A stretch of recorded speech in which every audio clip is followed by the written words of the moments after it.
Mary McLeod Bethune was born July 10, 1875, to former slave parents in Maysville, South Carolina. Even as a child, she was a person attracted to being of service to others. To ensure that her parents did not get swindled, she acted as an advocate for her illiterate parents. After returning from school, young Mary taught her parents, siblings, and people in the neighborhood the lessons of that day. She received a scholarship to a North Carolina boarding school, which led her to a Christian college in Chicago, Illinois. Her collegiate career was limited to 2 years of ministry training at Moody Bible Institute.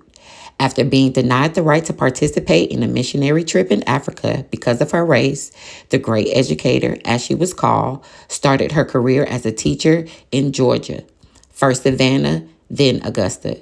She would then move to South Carolina, but it was her final relocation to Daytona, Florida, that would make her presence known both near and far, as she was always looking for ways to make education accessible to African Americans, especially girls.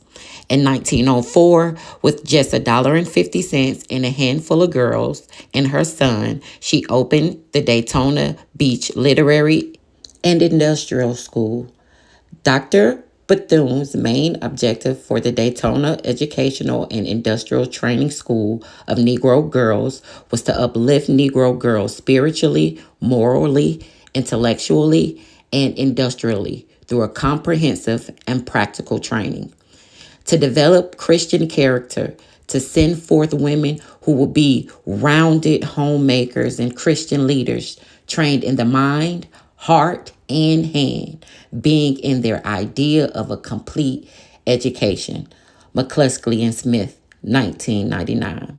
In the first 2 years, 6 students grew into 250, eventually merging with Cookman Institute to become the 4-year co-educational Bethune-Cookman University as it is presently known today.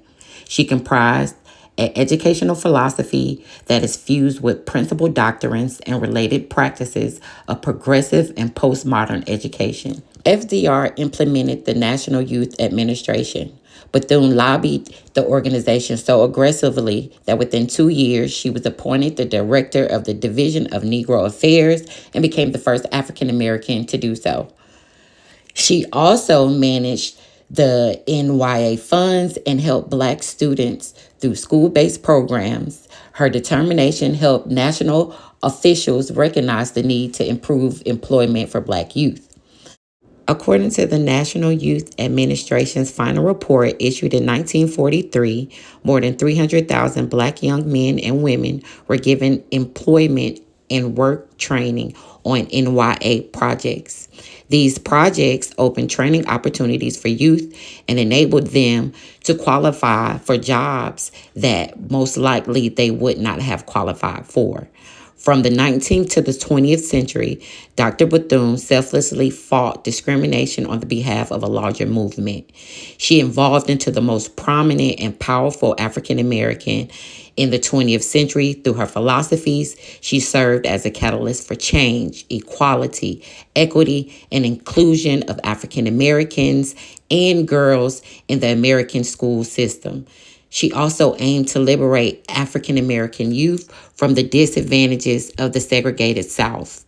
She was a woman of deep faith. She often referred to herself as a Methodist on a mission. As reflected in her resume, she surely is a woman of many hats: activist, educator, politician, and a social visionary, a philanthropist. Whether intentional or not, her educational philosophies uplifted not only her generation, but also the ones to follow through focusing on education, social service, and cultural transformation.